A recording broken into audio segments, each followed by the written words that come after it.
Fala galera, tudo bem com vocês? Para quem não me conhece, meu nome é Igor Munstock, eu sou economista e consultor de investimentos. E nesse vídeo eu quero falar sobre políticas fiscais. Ou melhor, como que a política fiscal do Brasil, ou do próximo governo, já está impactando as expectativas macroeconômicas do mercado. Política fiscal é um assunto que está sendo muito discutido nas mídias sociais. Eu mesmo tenho falado bastante no Instagram, por exemplo. Para quem não me segue nas redes sociais, tem um QR Code aqui do meu lado, vocês podem escanear e me seguir. E é um assunto que quando eu converso sobre, surgem várias discussões, algumas até fora de contexto, do que é o fiscal, como que isso impacta a sociedade, por que que um presidente podia gastar mais em 2020, por que que o outro não pode, o que é o furo do teto de gastos, enfim. Política fiscal é um assunto muito divertido de estudar, inclusive eu ensino isso no curso de economia do básico aos ciclos econômicos, até fazendo uma propaganda aqui, nesta sexta-feira tem desconto de 50% no curso, tá, para quem se inscrever, já que é Black Friday. Eu falo o que é a política fiscal expansionista, a contracionista, o que é o déficit, porque lá na década de 30 e 40 surgiram teorias de que o governo deveria ajudar a economia a crescer em alguns períodos, em alguns momentos de recessão, enfim.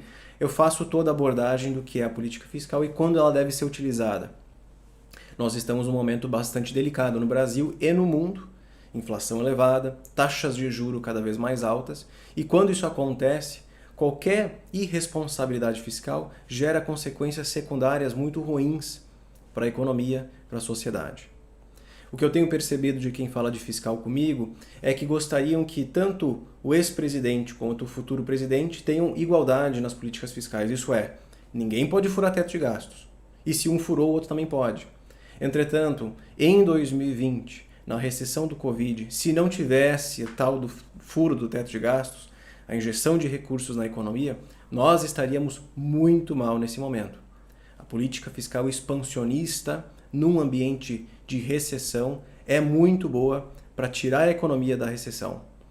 O gasto, obviamente, é muito maior do que a arrecadação, mas como a economia volta a crescer, existe o efeito multiplicador que faz com que o crescimento da economia nos trimestres seguintes vão aumentar a arrecadação do governo e ajudar a pagar o déficit usado para estimular naquele momento. Tudo bem, isso aí é um pouquinho de história para vocês e um pouco questões mais técnicas de política fiscal, tá? Eu quero trazer aqui para vocês como que essas falas do próximo governo, do governo de transição, estão impactando expectativas, tá? Então vamos lá.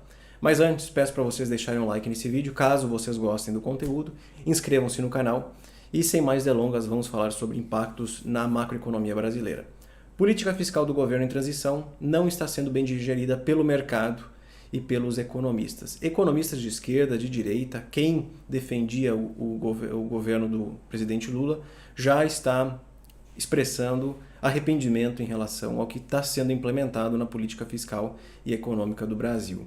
O mercado, eu quero descrever quem é o tal do mercado, porque muita gente acha que o mercado é aquela coisa malvadona, aquela figura abstrata de o mercado ficou estressado, está meio arrependido, paciência.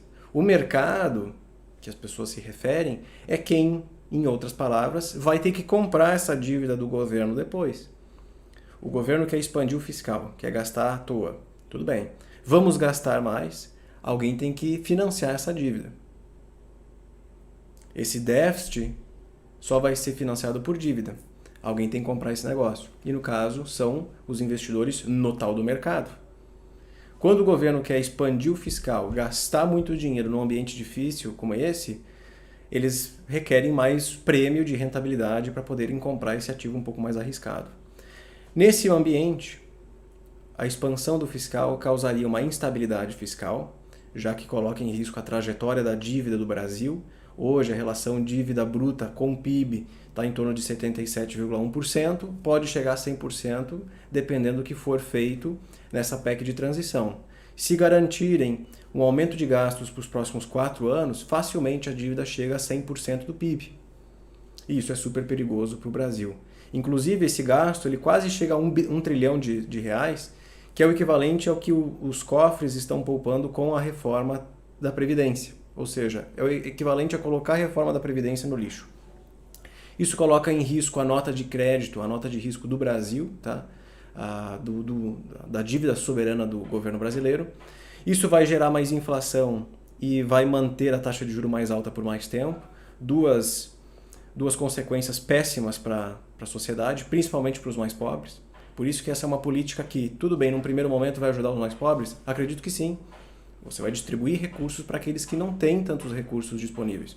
Eu entendo. Essa é uma consequência de primeiro grau, né? Agora, no segundo momento, isso vai gerar inflação e vai manter a Selic mais alta por mais tempo, reduzindo o potencial de crescimento do Brasil para 2023, 2024, 2025, enfim, para o futuro, tá? Esse é o pensamento de segundo nível. O pensamento de primeiro nível vai ajudar a população. Eu entendo, eu sei disso.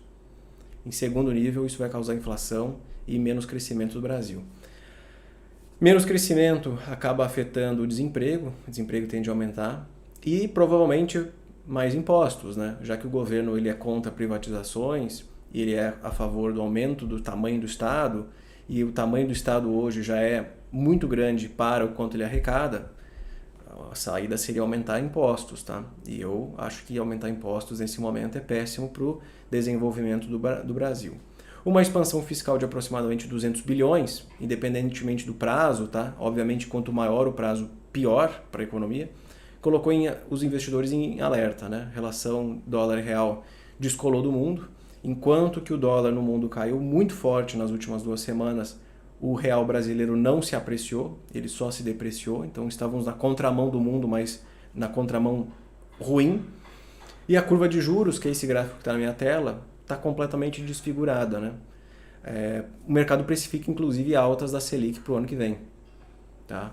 Então a curva de juros até mês passado mostrava quedas na taxa de juro para o ano que vem. Agora ela está completamente desfigurada, o mercado acredita que essa Selic vai se manter alta por mais tempo. Isso é ruim para... Bom, vocês viram a Bolsa de Valores que aconteceu, né? Mas as pessoas elas confundem Bolsa de Valores com economia, achando que uma coisa não tem nada a ver com a outra, mas a Bolsa de Valores é apenas uma máquina de desconto, que desconta no presente o que elas acham, os investidores acham que vai acontecer no futuro. Se a Bolsa está caindo hoje é porque se espera que daqui a pouco alguma coisa ruim aconteça com a economia real. A bolsa é muito sensível a notícias e a mensagens, a indicadores. Às vezes a bolsa ela de fato oscila demais, fica instável à toa, às vezes não. Eu acho que aqui ela tem toda a razão. Mas esquece bolsa, olha para dólar, olha para juros. Realmente o mercado ficou bastante sensível. O que mais? Eu quero mostrar para vocês como que isso já tem afetado as expectativas do mercado, tá? Muito importante acompanhar aqui o Boletim Focus. Eu já não dava muita bola para o Focus no início do ano, entretanto, ele começou a convergir para uma realidade bem mais tranquila. Isso é, menos inflação nesse ano, menos inflação no ano que vem no Brasil, taxa de juros não tão alta quanto se esperava, um PIB muito mais forte do que se aguardava. Pois bem, agora é o seguinte, as coisas começaram a piorar. Há 4 semanas, o Boletim Focus previa uma inflação de 5,60 para 2022 no Brasil, agora 5,82, agora 5,88. Esse indicador foi divulgado hoje. Para o PIB, um aumento do PIB mais marginal, né? 2,76, 2,77, 2,80, tudo bem. Câmbio, o real mais depreciado, de 5,20 para 5,25. Selic estável, não vai ter alterações na taxa de juros esse ano. Entretanto, no ano que vem, nós também temos alteração em todos esses indicadores. Para o IPCA, para a inflação de 4,94 para 5,01, nada foi aprovado. O mercado ele é reativo.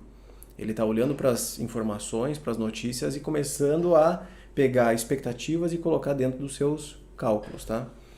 Câmbio de 5,20 para 5,24, tá? Também novamente uma depreciação do real. E Selic, aqui é o mais importante. A Selic de 11,25, ou seja, se precificava cortes de 13,75 para 11,25, subiu para 11,50. Ou seja, menos cortes em 2023. Tá? Podendo, inclusive, ter elevações da Selic, pelo menos é o que o mercado precifica na curva de juros. Então, eu entendo que no curto prazo a PEC vai ajudar muita gente, eu concordo, acho isso excelente. Entretanto, é preciso olhar com mais detalhes e com mais atenção o que pode acontecer, quais são as consequências secundárias da aprovação de uma PEC muito grande. Isso são os malefícios de médio e longo prazo. Como eu disse, inflação, mais taxa de juros, menos crescimento e possivelmente mais desemprego, sem contar o aumento de impostos. Não sei se vocês gostam tanto de pagar imposto assim. Eu não gosto. Eu pago, mas eu não gosto. Tudo bem. Então o mercado tem introjetado isso aqui, ó, já nas suas expectativas e de fato as coisas não são tão positivas assim. Uma política fiscal expansionista tem como objetivo estimular uma economia quando essa está desacelerando, quando essa está em recessão. Ao menos é o que todas as políticas econômicas defendem, né? Keynes foi quem inventou essa história na década de 30 e 40. Após a depressão de 29, Keynes disse, olha, a economia não está se recuperando como diziam. A oferta e a demanda não estão se reequilibrando. É preciso alguém fazer alguma coisa. Nesse caso é o governo. O governo injeta recursos, política fiscal expansionista, isso, né, aumenta a demanda agregada, deslocando ela para a direita, e o Banco Central vai lá, corta a taxa de juros, injeta recursos na economia também, praticando políticas monetárias expansionistas, a economia volta a crescer. Desde então é o que todos os governos acabam fazendo nesses momentos, né? Entrou em recessão, gasta mais, eventualmente os gastos vão gerar crescimento, esse crescimento vai gerar mais impostos, isso ajuda o governo a pagar o déficit no início. Tudo bem. Praticar uma expansão fiscal num ambiente como esse que a gente está vivendo, de inflação e juros muito altos, isso não é só o Brasil e no mundo. Eu até vou fazer um outro vídeo para vocês falando que a era do dinheiro grátis acabou. É uma mudança estrutural no mundo em relação a taxas de juros. E quando a taxa de juros é muito alta, mas muito alta, isso faz a dívida ficar ainda mais custosa.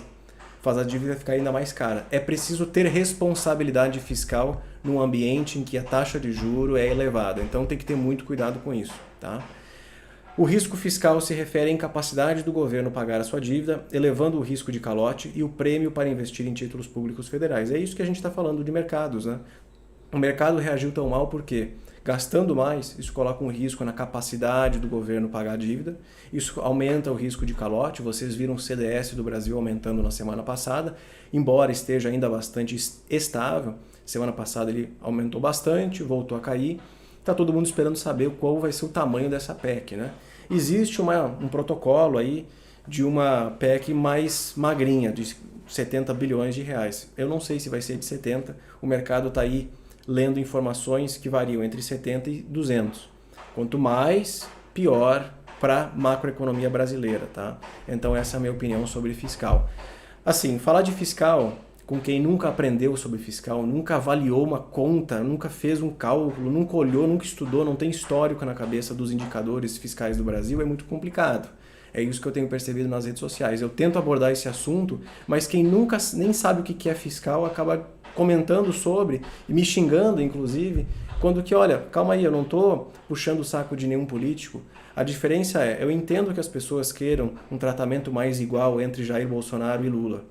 Se um furou o teto, o outro também pode. Ou ambos não deveriam furar. A questão é, quando a gente fala sobre fiscal em um ambiente recessivo como 2020, se o governo não tivesse gastado o que gastou, nós estaríamos muito mal no Brasil nesse momento. Muito mal. Inclusive o mundo inteiro gastou muito na pandemia.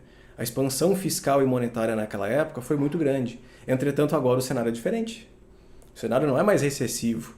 O cenário é de, sim, menos crescimento para o mundo para o ano que vem, entretanto, num ambiente de taxa de juros mais alta, que faz com que a dívida fique muito mais custosa.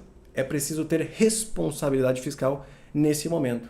Se nós vimos o que aconteceu no Reino Unido e levarmos como exemplo, é a mesma questão do que está acontecendo no Brasil. O mercado ficou sensível. Então, num país desenvolvido, o mercado ficou super sensível com uma irresponsabilidade fiscal da Liz Truss, que inclusive já caiu fora. Por que no Brasil não seria diferente? Se o desenvolvido está sofrendo, imagine o emergente. Então tem que ter muito cuidado quando se fala em fiscal no ambiente em que nós estamos. A questão não é Lula ou Bolsonaro. Esquece isso. É o ambiente macro que nós vivemos. Inflação alta e taxa de juros também. O fiscal fica ainda mais sensível. E é muito mais importante. Certo?